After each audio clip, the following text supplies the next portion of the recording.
Welcome to Chapter 3, Molecular Docking and Interaction Analysis. In this chapter, you'll learn how to predict protein-ligand binding computationally. This is a crucial skill for drug discovery, biosensor design, and drug delivery system development. We'll work with AutoDoc-Vina for docking simulations and PyMol for visualization. By the end of this chapter, you'll understand the principles of molecular docking and scoring functions, execute molecular docking with AutoDoc-Vina, evaluate binding affinity and compare with experimental data, visualize binding sites and interactions with PyMol, and build binding prediction models using machine learning. Molecular docking is a computational method to predict how a small molecule, called a ligand, binds to a protein receptor. Given a protein structure and a ligand structure, docking simulation predicts the binding pose and binding affinity. These outputs are essential for drug design, where we want to find molecules that bind strongly and specifically to target proteins. Docking involves two key steps. First is sampling, where we explore possible binding poses of the ligand using methods like genetic algorithms, Monte Carlo, or systematic search. Second is scoring, where we evaluate the binding affinity of each pose using scoring functions. These can be force field-based, empirical, or knowledge-based. Good scoring functions balance accuracy with computational speed. AutoDoc-Vina is the most widely used molecular docking software. It is roughly 2 orders of magnitude faster than the classic AutoDoc while maintaining high accuracy. In benchmark studies, it reproduces the experimental pose to within 2 angstroms for a majority of complexes. It's open source and can be installed via Conda with Conda install, see Conda Forge Vina, or downloaded from the official Scripps website. Before docking, we need to prepare our protein and ligand files. AutoDoc-Vina uses the PDBQT format, which extends PDB with partial charges and atom types. For proteins, we convert PDB files using OpenBabel. For ligands, we can start from SMILES notation, generate 3D coordinates with RDKit, optimize the geometry with MMFF force field, then convert to PDBQT. Running AutoDoc-Vina requires specifying the receptor and ligand files, plus the search box parameters. The center coordinates define where to search, and the size parameters define the box dimensions in angstroms. The exhaustiveness parameter controls search thoroughness use 8 for fast screening or 16 to 32 for higher accuracy. We can execute Vina from Python using subprocess. Vina outputs multiple binding modes ranked by affinity score in kilocalories per mole.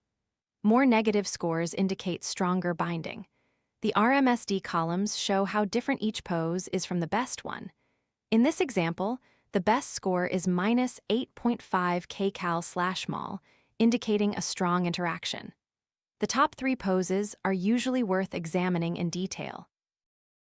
We can visualize docking results with PyMol by generating a script. The protein is shown as a cartoon in cyan. We select binding site residues within 5 angstroms of the ligand and show them as sticks in green. The ligand is displayed as yellow sticks. The distance command with mode 2 finds and displays hydrogen bonds as red dashed lines. Here's what a typical binding site visualization looks like. The protein backbone is shown as a cartoon ribbon. Key binding site residues are displayed as sticks so we can see their side chains.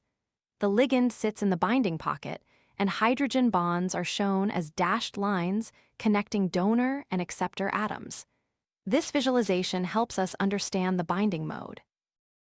We can quantitatively analyze hydrogen bonds using BioPython.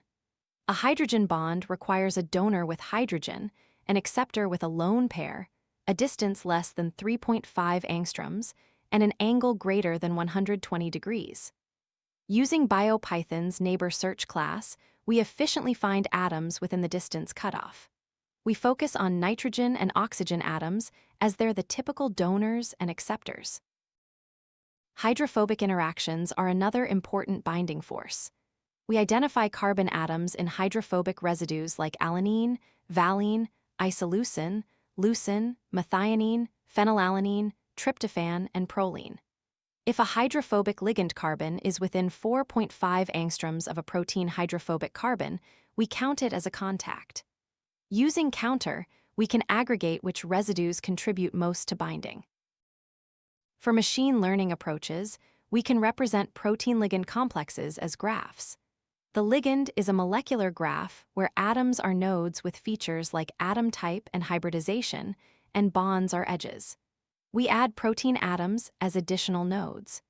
Interaction edges connect protein and ligand atoms within 4 angstroms. This graph representation can be input to graph neural networks.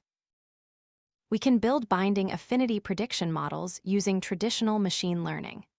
Features include ligand properties like molecular weight, log-P, hydrogen bond donors and acceptors, rotatable bonds, and aromatic rings, plus binding site properties.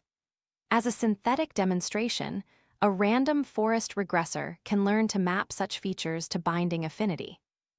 In this toy example, the features and affinity labels are generated artificially. A real model would need experimentally measured data. We split data for training and testing.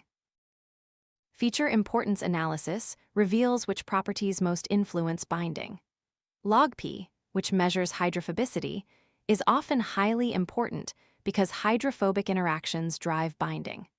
Molecular weight and hydrogen bonding capacity also contribute. On this synthetic demonstration data, the model reaches a mean absolute error of roughly 2 kilocalories per mole and R-squared, indicating predictive power on test data.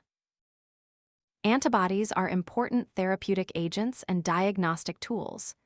The variable regions of heavy and light chains form the antigen binding site. CDRH3, the third complementarity determining region of the heavy chain, is especially important for specificity. We can input the heavy and light chain sequences and use tools like AlphaFold or Modeler to predict the structure.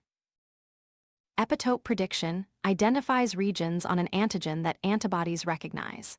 For linear B-cell epitopes, we slide a window across the sequence. Published methods use anywhere from about 8 to 20 residues, and we use 9 here for simplicity. We score each peptide based on properties like charge and polarity that correlate with surface exposure and immunogenicity. Higher scores suggest stronger epitope candidates. The epitope prediction output shows the top candidate peptides with their positions and scores. In this example, analyzing a viral protein, we identify 5 high-scoring 9-mer peptides. These predictions guide experimental validation for vaccine design or therapeutic antibody development. Note that conformational epitopes require 3D structure analysis. Let's summarize what we covered. First, molecular docking with AutoDoc-Vina for predicting binding poses and affinities. Second, interaction analysis including hydrogen bond detection and hydrophobic contact quantification. Third, machine learning approaches using graph representation and binding affinity prediction. Fourth, antibody-antigen interactions including structure modeling and epitope prediction. Key takeaways to remember: AutoDoc-Vina is your go-to tool for fast and accurate docking. PyMol helps visualize and understand binding modes. Always quantify interactions to understand binding mechanisms. Graph neural networks can predict binding for novel compounds. Epitope prediction is essential for immunology applications.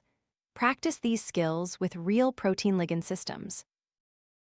In the next chapter, we'll explore biosensor and drug delivery material design. You'll learn about biosensor design principles, including recognition elements and signal transduction, drug delivery system materials like nanoparticles and liposomes, peptide material design with self-assembly, and career paths in biomaterial and pharmaceutical industries. Get ready for practical applications.